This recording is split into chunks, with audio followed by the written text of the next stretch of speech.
ассалому алайкум бинандаҳои азизу арҷуманд. ба таваҷҷӯҳи шумо иттилоъ медиҳем ки бо иқтидоми роҳбарияти прокуратураи шаҳри Панҷакен, шахсан муҳтарам прокурори шаҳр, мушовири адлияи дараҷаи 1 Искандар Раҳматзода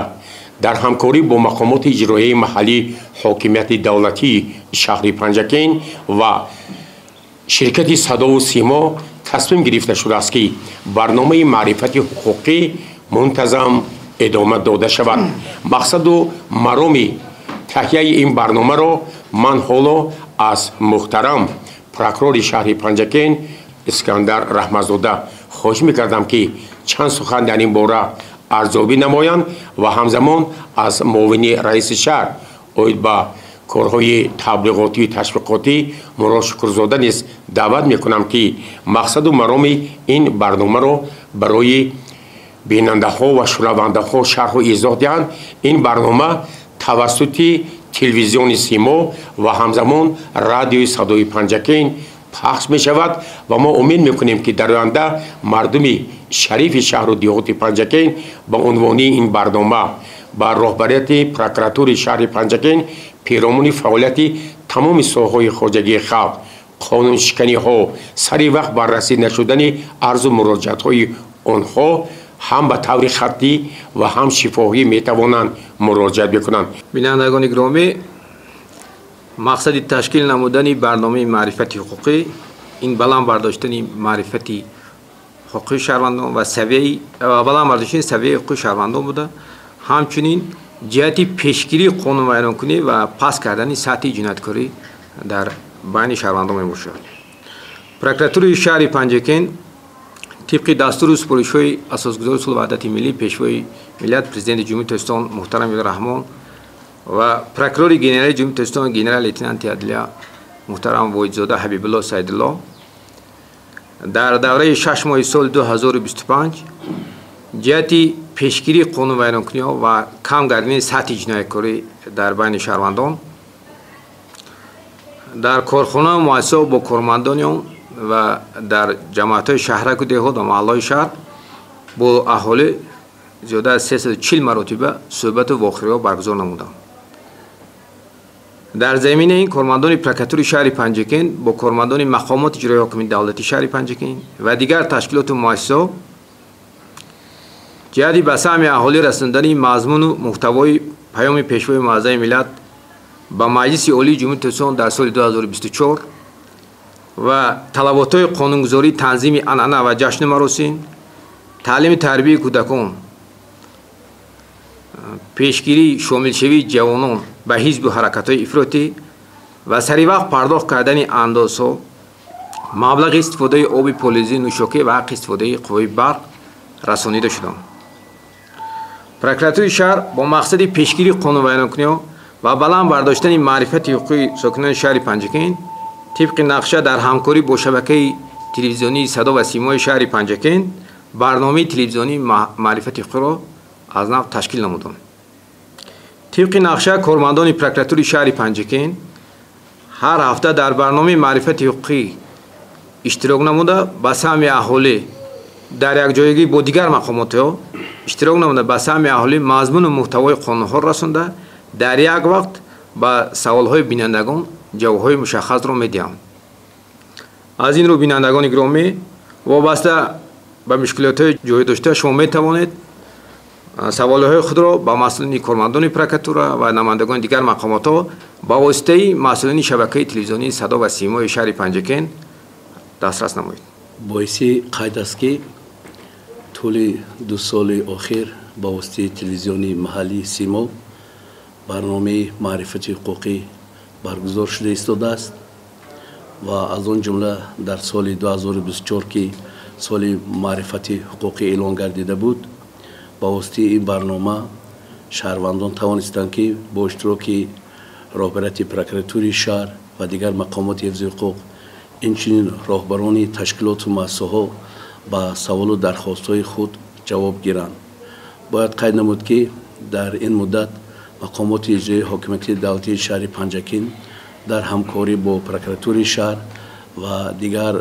мақомоти ҳифзи ҳуқуқ дар байни аҳолӣ дар ҷамоатҳои диҳот, корхонаю муассисаҳо, донишкада ва коллеҷҳо суҳбатҳои муфид дар мавзӯъҳои муҳими рӯз баргузор намуданд ва аз он ҷумла дар асоси нақши кори мақомоти иҷроии ҳокими давлатии шаҳр дар давоми ин муддат мулоқотҳои деҳа ба деҳа, мулоқотҳо дар мактабҳо, мулоқотҳои факултет ба факултет дар донишкада ва коллеҷҳо ва инчунин мулоқот бо аҳли хадамот ва аҳли дин, яъне ходимони дин дар масҷидҳо баргузор гардид ва боиси қайд аст ки мардуми шаҳру диҳоти Панҷакин ин барномаи маърифати ҳуқуқиро хуш пазируфтанд ва боиси дастгирии мардум низ гардид ва имрӯза барнома нест ки яке аз мавзӯъҳои муҳими рӯзро дар бар мегирад. ин дар самти истифодаи босамари замин ва ғанӣ гардондани ҷиҳати иқтисодии хонадон ва инчунин таъмин намудани оилаҳо на кам аз 2 сола захираи маводи хӯрока. Бояд таъкид намуд ки тавре ки зикр шуд, асосгузори сулҳу ваҳдати миллӣ, пешвои миллат, президенти ҷумҳурии Тоҷикистон муҳтарам Эмомалӣ Раҳмон дар ҳар як мулоқотшон, аз он ҷумла паёмҳояшон ба Маҷлиси олӣ ва ҳангоми сафарҳояшон ба вилоятҳо, шаҳру ноҳияҳо оид ба истифодаи босамари замин ва истифодаи босамари он фикру андешаи худро баён мекунанд. хушбахтона ба қариби сафари навбатии пешвои миллат ба шаҳри бостонии Панҷакин баргузор гардид ва муҳтарам пешвои миллат дар мулоқоти худ бо фаъолони шаҳру диҳоти Панҷакин аз он ҷумла таваҷҷӯҳ доштанд оид ба истифодаи замин ва таъмин намудани барномаи ҷумҳуриявӣ амнияти озуқавории кишвар. хушбахтона дар ҷумҳурии Тоҷикистон аҳолӣ бо заминҳои назди ҳавлигӣ, бо заминҳои хоҷагии ёррасон ва инчунин заминҳои хоҷагии деҳқонӣ таъмин мебошанд ва мо дарк мекунем, мо мефаҳмем ки дар шаҳри диҳоти Панҷакин деҳқонини асил хеле зиёд ҳастанд. онҳо аз замин бо самар истифода мебаранд, ҳосили хуб ба даст мебиёранд ва бозори истеъмолии ҳам шаҳри Панҷакин, ҳам шаҳрҳои Хуҷанду Душанберо таъмин менамоянд. яъне ки истифодаи хуби замин, гирифтани ҳосил, ин аз як ҷиҳат ба бюҷети оила фоида дорад, аз ҷиҳати дигар бозори истеъмолии шаҳри ноҳия ва маркази вилояти ҷумҳуриро бо маводҳои сабзавот ва дигар маҳсулот таъмин менамояд. лекин бояд қайд намоям ва мушоҳидаҳо нишон медиҳад ки на ҳар як шаҳрвандони шаҳри диҳоти Панҷакин аз замин бо самар истифода мебаранд. мо мебинем бо чашм ки заминҳо холӣ мемонанд ва аз онҳо ҳосили дуруст намегиранд. яъне бисёр шаҳрвандоне ҳастанд ки ба истифодаи замин таваҷҷӯҳи кам доранд, ҳолон ки дар ҷумҳурии азизи мо замин як воситаи асосии таъмини зиндагонии аҳолӣ мебошад. бинобар ҳамин эҳтиромона аз мардуми шаҳри диҳоти Панҷакин хоҳиш менамоям ки таваҷҷӯҳи бештар ба замин дошта бошанд, аз замин бо самар истифода баранд, дӯстии ҳосил гирифтан ва иҷро намудани дастуру супоришҳои пешвои муаззами миллат муҳтарам Эмомалӣ Раҳмон дар ин самт айни муддао мебошад. бинандаҳои азизу арҷуманд, дар барномаи маърифати ҳуқуқӣ иштирок доранд муовин сарпарасти соҳаи кишоварзӣ раиси шаҳри Панҷакин муҳтарам Эркин Хушбахтзода, намояндаи раёсати кишоварзии шаҳри Панҷакин Ибодулло Муттаилоев, сардори идораи беҳтиёҷи замин ва обёрии ҳавзаи дарёи Зарафшон Мансурзода Ибодулло, раиси кумитаи идораи замини шаҳри Панҷакин Азимҷон Икромӣ, сардори корхонаи воҳиди давлатӣ ба ҳисобгирии молу мулки ғайриманқул Усмонов Исломиддин ки онҳоро ман ба ин барнома хайрамақдам мегӯям ва аз рӯи саволҳо ва масъалаҳое ки дар ин барнома баррасӣ мешавад албатта ба мо ҷавобҳои мушаххас медиҳанд. ҳоло аз муҳтарам Эркин Хушбахтзода, муовини раиси шаҳр, хоҳиш мекардам ки пиромони баъзе ایرادها و کمبودی‌هایی که در مجلس جنبست نیمساله اول سال روان وابسته به اجرا نشدن نقشه بعضی نمودی کشتی بهاری از جمله کارتوشکا بیان گردید اندیشه‌های خویش را ارزیابی می‌کردند. مرحمت. خوجگاه پنجکن 3 سال بوده در اقتصاد آن کشاورزی جوی اول را اشغال می‌نماید. پنجکن یک از منطقه‌های آباد و از جهت اقتصادی مدنی رشد کرده آسیای میانه مشهور بود. در اینجا باغداری، غله‌کاری، گندم، جو، شالی، جوار مکه، کارتوشکا پروری، سبزیجات پروری، چاروداری، کرمک پروری، زنبور پروری رواج یافته است. پس از قبول کردن برنامه رشد کارتوشکا پروری، شهر پنجکن با یک از منطقه‌های بزرگی کارتوشکا پروری تبدیل یافت. از جمله در دوام 4 سال اخیر در شهر پنجکن میدان کشتی کارتوشکا تا 3900 گکتار زیاد گردیده، استحصال آن به 80,000 تن رسانده شد. برای اجرا نشدن نقشه کارتوشکا اساساً نامساعدت آمدن آب و هوا می باشد. دوم گرم بودن تخم کارتوشکا، برای همون نقشه اجرا نشده است. سومش آنکه چند سال بوده یک زمین کشگردانی نشده است، برای همون حاصلناکی کم می باشد، برای مردم توجهش کم. اساساً سهامدارانی که برای کشت توجهشون پس می باشد. طور اطلاع دادیم در برنامه معرفتی حقوقی نماینده ریاست کشاورزی شهر پنجکن عبادالله متعیلوف و سردار اداره بهداشت زمین و آبیاری حوزه دریای زرافشان محترم منصورزاده عبادالله اشتراک دارند، زیرا امروز به تامین آبهای پولیزی ما به رشد ساحه کشاورزی رسیده نمیتوانیم. من حالا از هر دوی شما خواهش میکردم که نخست درباره تامین امنیت عضوقواری، تامین آبهای پولیزی و کمبودی‌های ساحه کمی برای بیننده‌ها معلومات میدادید. مرحمت. طبق دستور سفارش‌های اساسگزار رسول وحدت ملی پیشوای ملت پرزیدنت جمهوری تاجیکستان برای تامین نمودن امنیت عضوقواری مملکت ما باید به میدان 14555 گکتار کشتی بهاری گذراندن لازم بود. 12407 گکتار کشتی گذراندیم. به همگان معلوم است با سبب‌های هر خیلی کشتی کارتوشکا تامین کردن نداشتیم. خیلی که به هم معلوم است برای کشتی تامین کردن کارتوشکا چخیر اینجا موین گفتن تخمی لازم بود، تخمای نو نسبت به سالهای پیشتر حاضر با نقصر شد. لیکن برای 1 گکتار زمین به آب دادن ما باید کمش 10-12 مراتب آب دیم. با خود هم تشکیل کردن و هم با آب نورسگی دارد. سبب دورنمای اجرا نکردن ما سبب اساسیشون که خواجگی‌های انفرادی که در دستشون زمین هست، زمین استفاده نبردن. اون دورنمایی که حساب کشتی کارتوشکا به داده بدیم و اکثریتشون کشتی نقشه برآمده ندونستن. باید بسیاری خواجگی‌های قریب 800 چند که خواجگی‌های دیخانی از قید آمار گذشتگی نیست. برای همین سبب‌ها ما کشتی و عموما کشتی نقشه برآمده نتونستیم. در موازنه اداره دولتی بهداشت زمین آبیاری حوزه دریای زرافشان 6 کانال خودجوری و 18 عدد پایگاه آبکشی موجود است که برای 15000 گکتار زمین‌های کشاورزی خدمت رسانی می‌کند. ما موافق نقشه چهاربینی تیر ماه زمستانه از ماه نوامبر سال 2024 اون نقشه چهاربینی که در موافق агенتی بهداشت تصدیق کرده شده بود، تازه کردن کانال ها، تعمیر شده گیرده تکنیکی، تعمیر وسایل چینی آب، تعمیر دستگاه ها، همش رو تا موسم آبیاری آماده آمده. ما در زمستان هم در بعضی کانال های خودجاری برای یخم آبانی آب داده بودیم. ما موافق نقشه چهاربینی ها باید که در موسم 2025 126 میلیون متر مکعب به خواجگی کشاورزی آب تامین نماییم. با 1 ایولی 2025 ما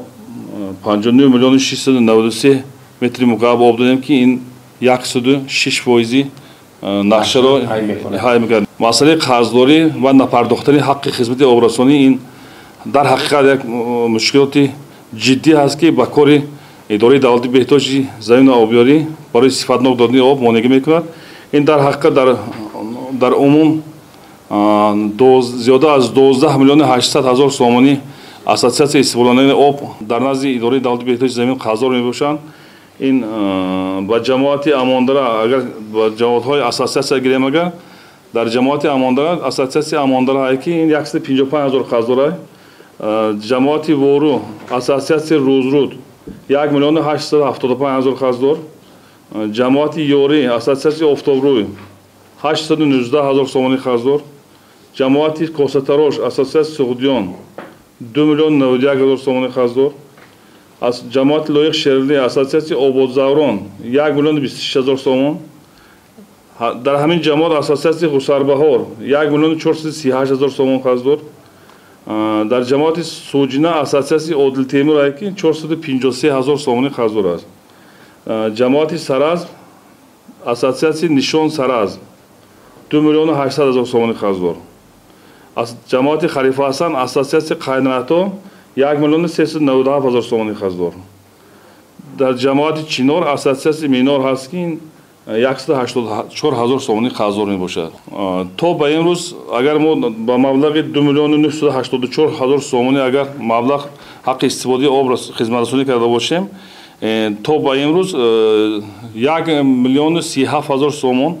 پرداخت شد که این هم با واسطه پروکراتور شهر با واسطه امر پیشنهاد شد. موافق شرطنامه داد گرفت آب اگر ما قرضدار باشد ما باید که آب رسانی قطع نماییم. در آن صورت که مردم کشت کرده هستند نسوزد ما آب داده ایستادیم. برای همین از فرصت مناسب استفاده برده با همین آب استفاده خواهش می‌نمایم که مبلغ حق خدمت آب رسانی را سپارند تا ما در آینده باز برای تعمیر اجرایش نقشه چهاربینه‌ها همه از حساب حق خدمت آب رسانی از مزد مهنت انداز تعمیر کانال‌ها تعمیر پایگاه آبکشی تعمیر دستگاه آبکشی همش از حساب حق خدمت آب رسانی است. پروکراتور شهر پنجکن جهتی سری وقت تامین گردیدن این نقشه کشتی زراعت‌ها در شهر پنجکن به واسطه با راهبران خواجگی دهقانی و سهامداران آنها صحبت و واخری دایر نموده مضمون محتوای قانون‌ها را به سمع آنها رساندند که باید زمین استفاده برندگان زمین را موافق مقصد استفاده نمایند و کشتی دورنمایی که از جانب حکومت جمهوری ترکستان تخصیص شده برای اجرا به خواجگی دهقانی و سهامداران اصرار کرده می‌شود باید اجرایش آن را تامین نمایند. متاسفانه بعض راهبران خواجگی دهقانی و سهامداران آنها عهده‌داری که در قانون پیش بینی شده و نقشه کشتی دورنمای زراعت‌ها را تامین نمی‌نمایند که این طبق قانونگذاری برای اجرا نکردن آن یکی اساس‌های میشه برای قطع نمودن حقوق استفاده بری زمین‌های آنها میباشد. متاسفانه ما طلبات قانون را چطوری در بالا ذکر کردیم یک چند مرتبه با اهالی به واسطه با مسئولین مقام اجرایی حکومت دولت شهر پنجکن و کمیته اداره زمین واخوری با اهالی رسانده همین طلبات قانون را با اهالی رساندیم لیکن بعض زمین استفاده برندگان چطوری کردیم عهده‌داری همچون زمین استفاده برند عهده‌داری وظیفه‌شون را تامین نکردند. حکومت جمهوری ترکستان با مقصد تامین امنیت آذوقه‌واری همه‌ساله برای بهتر کردن شرایط مردم و پس گردیدن نرخی محصولات نقشه کشتی دورنما را تصدیق و برای اجرا با مقامات اجرا و دیگر ریاست‌ها ارسال می‌نمایند. اما مسئولین بعض خواجگی دهقانی و سهامداری آنها چطور قطع کردیم کشتی زراعت را تامین نمی‌نمایند. چطوری که طبق نقشه در شهر پنجکن اگر در میدان 14595 هکتار کشتی زراعت‌های بهاری پیش بینی شده باشد تا امروز 12 از 2000 هکتار یعنی 2000 هکتار کمتر کشته است. کشتی زراعتی کارتوشکا که طبق نقشه 3900 هکتار پیش بینی شده است تا امروز زیاده از 1900 هکتار یا 50% نقشه اجرا شده است و خلاص. مسئولین خواجگی دهقانی و سهامداران جهت اجرای کشتی زراعت‌های که از طرف حکومت جمهوری تصدیق و برای اجرا فرستاده شده است تامین نکردند. یکی از سبب‌های اجرا نشدن کشتی کارتوشکا این یکی اساساً خود مسئولین راهبران خواجگی دهقانی فعالیت خود را جهت بهتر کردن حالت ملیتی زمین‌ها عموما کاربری نمی‌نمایند خب زمین رو موافق مقصدی که پیش بینی شده است و کشتی که پیش بینی شده است اجرا نمیکنن. سری وقت اندازه زمین، حق آبی پلیزی و دیگر پرداخت را تامین نمی‌نمایند که این حالت‌ها طبق قانونگذاری باید اساس برای قطع گردیدن حقوق استفاده بری زمین ها اونها باید گردد. نوبسته از این ما این طلبات قانون رو بیوسته یک چمارتی به سهمی سهامداران و خواجگیداران رسوندیم. مثلا پرداختی حق آبی پلیزی باشد، زمین استفاده برندگان عهده دارند که طبق شرطنامه که بین زمین استفاده برنده و کارخانه اداره دولتی بهبود زمین و آبیاری منطقه زرافشان بسته شده است، باید سری وقت حق آبی پلیزی رو با اداره دولتی بهبود زمین پرداخت نمونند. متاسفانه موافقین حسابات‌های عمومی تا امروز زیاده از 12 میلیون سومانی حق آبی پلیزی رو زمین استفاده برندگان پرداخت نکردند. جهت پرداخت آنها ما در این دوره به همه رئیس اساسیاسیون و سهامداران خواجگی دهقانی امر دادیم که پرداخت نکنند. تا امروز زیاده از 1 میلیون سومانی از حساب قرض آبی پلیزی پرکاتوری شهر پنجگین با منفعت اداره دولتی بهداشت زمین و آبیاری منطقه زرافشان رویانده داد. نوبسته از این رهبران خواجگی دهقانی پرداخت سری وقتی همین حق آبی پلیزی رو تامین نمی‌کنند که این برای تامین کردن آبی پلیزی به خواجگی تاثیر منفی خود را می‌رساند. زیرا اگر اینا سری وقت پرداخت کنند، سری وقت تازه کردن کانال زابر و زکشو و تعمیر کردن قبرهای آبگذر از جانب کارخانه مذکور می‌گردد. از این رو از زمین استفاده برنده و رهبران خواجگی دهقانی خواهش می‌نمایم که کشتی دورنمایی که از با واسطه حکومت جمهوری اسلامی تصدیق شده برای اجرای حساب کرده می شود، اجرایش کشتی دورنما را تامین نمایند و حق استفاده آب پلیزی را سری وقت پرداخت نمایند. زیرا کارمندان اداره دولتی بهبود زمین می توانند طبق قانون یک طرفه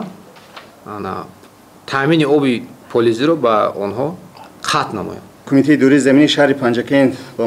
با معلومات شما میرساند که مطابق فرمان و سپارش‌های پرزیدنت جمهوری تاجیکستان درباره خواجگی دهقانی فرمری کودکس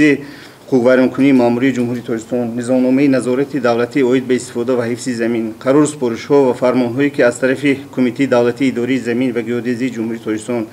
کمیته اداره زمینی ولایت سوخت و مقامات اجرایی محلی حکومت دولتی شهر پنجکند وارد گردیده را دستورالعملی کاری خود حساب ده کارهای ذهنی را به انجام می‌رساند. وظیفه‌های اساسی کمیته اداره زمین اون میباشد که گذراندن عملی کردن کارهای زمینسازی، نظارت دولتی استفاده و حفظ زمین،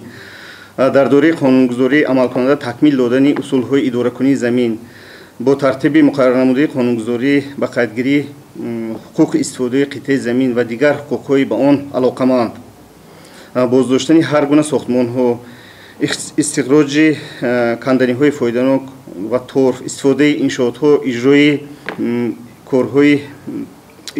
ملیتی جنگل، استفاده گیولوژی و منع کردن فعالیت زمین استفاده برندگانی که عملیاتشان با قانونگذاری زمین مطابقت نمی‌کند. با معلومات شما می‌رسانم که محترم شنوندگان در سال 2024 موافق 293 در جمع 293 قانونشکنی به قید گرفته شده است که اساساً نداشتن حجت‌های تصدیق کننده بیشتر به نظر میاد ماده 148 و اینچنین ماده 146 نسپردن انداز. اینچنین در 6 ماهه سال روان باشد حاضر 176 قانونشکنی برای خود گرفته شده است که در همین جا نیز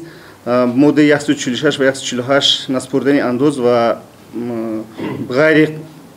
به حجتی تصدیق کننده استفاده بردن زمین به نظر می رسد. از همه بسیاریش هر همین و اینچنین رعایت نکردن 141 ماده رعایت نکردن حقوق مالکیت دولتی به زمین، یعنی غیر قانونی از خود نموده استفاده بردن زمین می باشد. طبق کنستیتوسیون جمهوری تاجیکستان زمین مالکیت استثنایی دولت بوده، حقوق استفاده بری آن را دولت به خلق کفالت داده است. یعنی زمین را موافق طبق طلبات قانون برای استفاده استحصالی برای استفاده استحصال محصولات کشاورزی و برای ساختمان هر گونه انشاءات با قرار مقامات اجرایی حکومت دولتی شهر ناحیه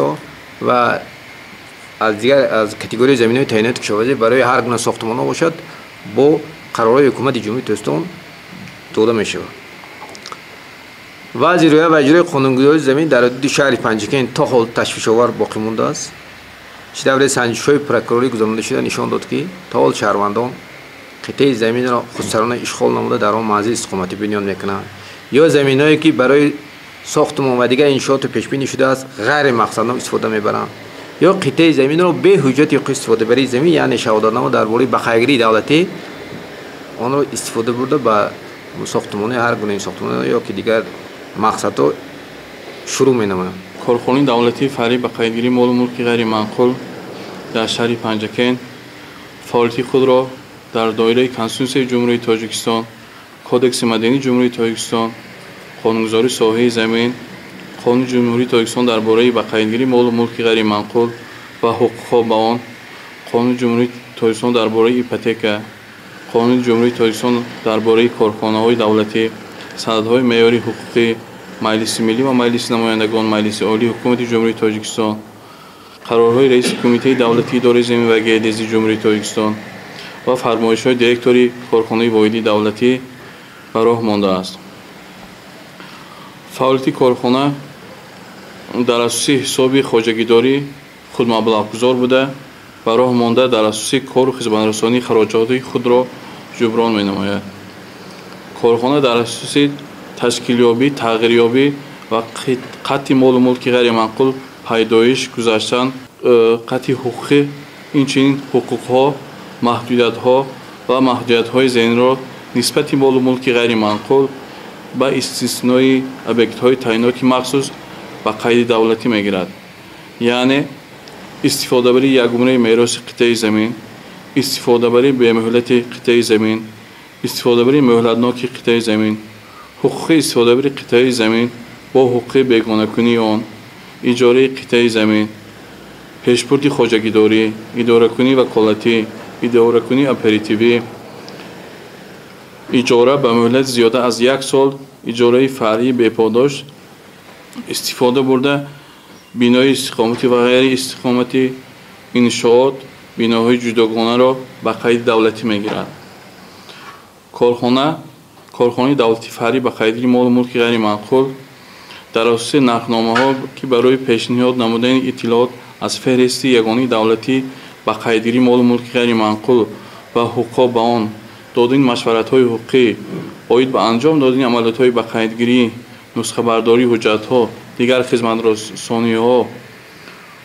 حقوقی با قیدگیری دولتی مال و ملک غیر منقول و حقوق به آن علاقه‌مندی میباشد. یعنی در کارخانه اساساً در اساس مراجعت‌های شهروندان یعنی ترتیب دادن شناسنامه تکنیکی، ترتیب دادن پرونده‌های زمین‌سازی و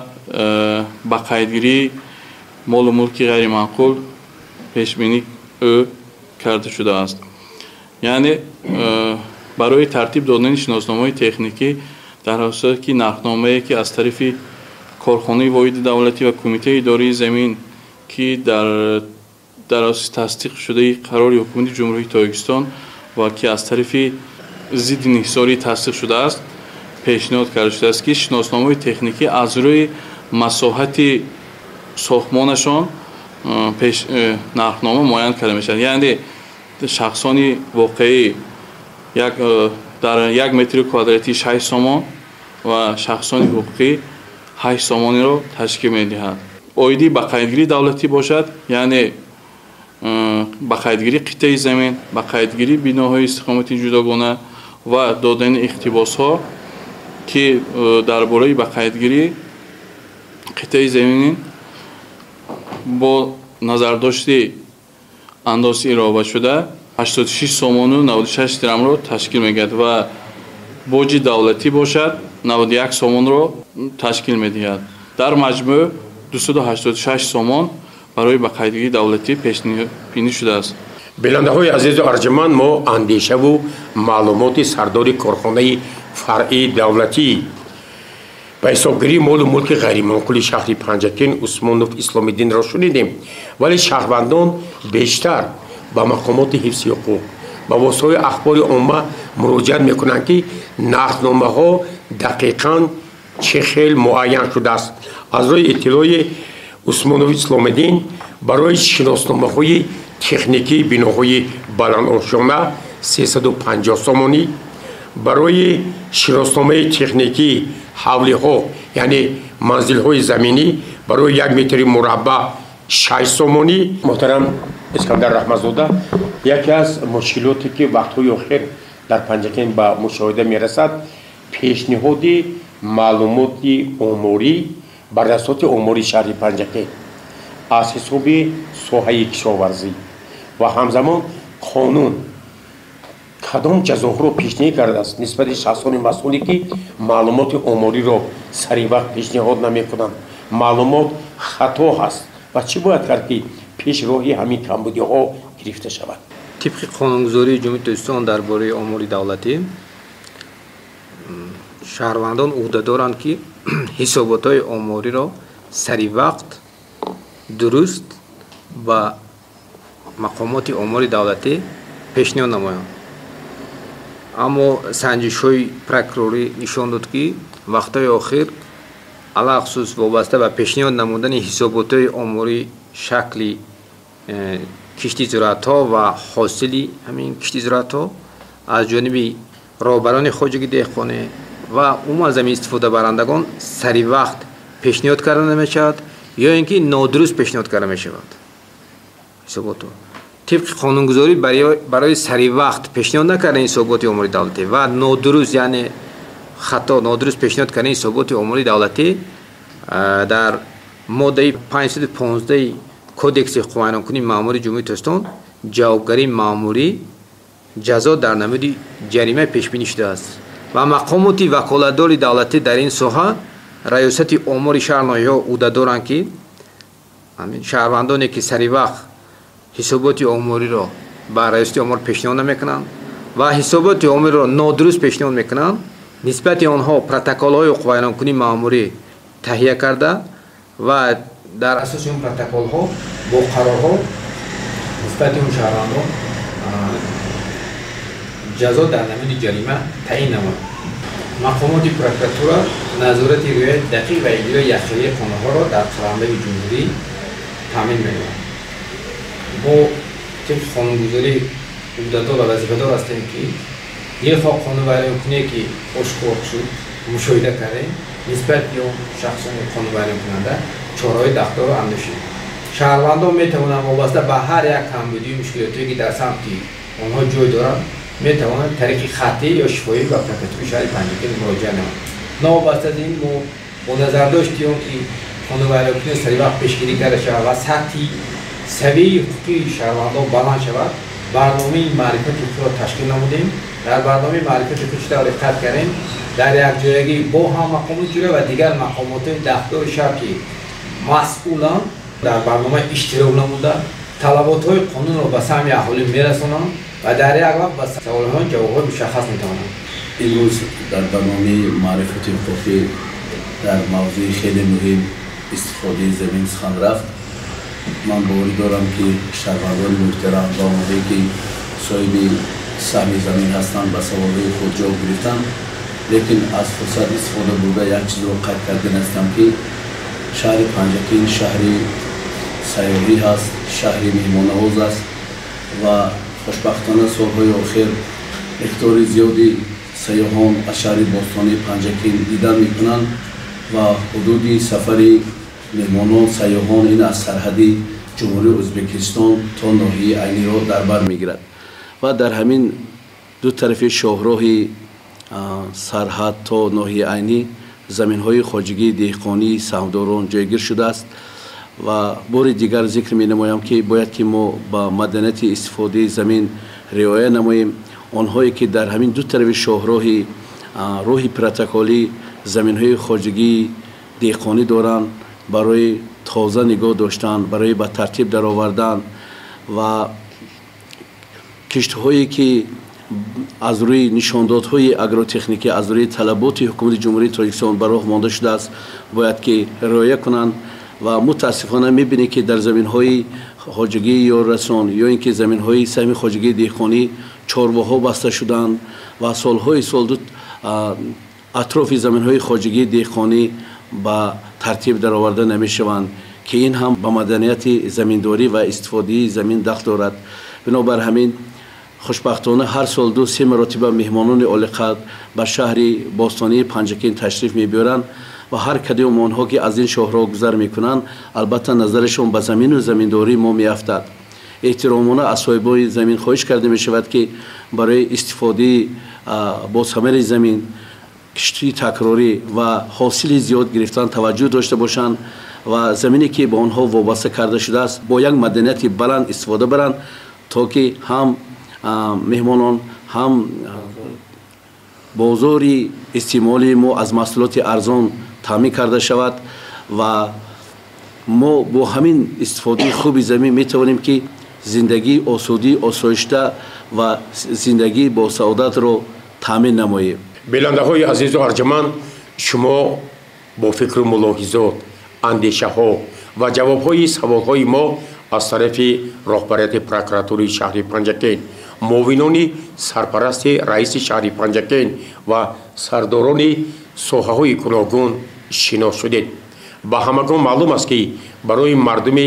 шаҳри бостонии Панҷакен он дастуру супоришҳое ки асосгузори сулҳу ваҳдати миллӣ, пешвои миллат, президенти ҷумҳурии Тоҷикистон муҳтарам Имомалӣ Раҳмон зимни сафари корӣ санаи 11 июли соли равон дар мулоқот бо роҳбарон ва фаъолони шаҳри Панҷакен мушаххасу муайян карданд бояд сармашқи фаъолияти ҳар як сохтор бошад. мо умед мекунем ки барномаи маърифати ҳуқуқӣ дар оянда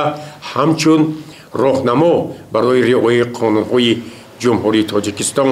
хидмат мекунад ва аз сокинони шаҳру диёҳати Панҷакен эҳтиромона даъват мешавад ки шумо метавонед саволу дархостҳои худро пиромони фаъолияти соҳаҳои гуногуни хоҷагии халқ, қонуншиканиҳо ва дигар мушкилоти ҷойдошта ба ин барнома пешниҳод созед. ба ҳамаи шумо иштирокчиёни арҷуманд арзи сипос мекунам. саломату сарбаланд бошед то барномаи навбатии маърифати ҳуқуқӣ.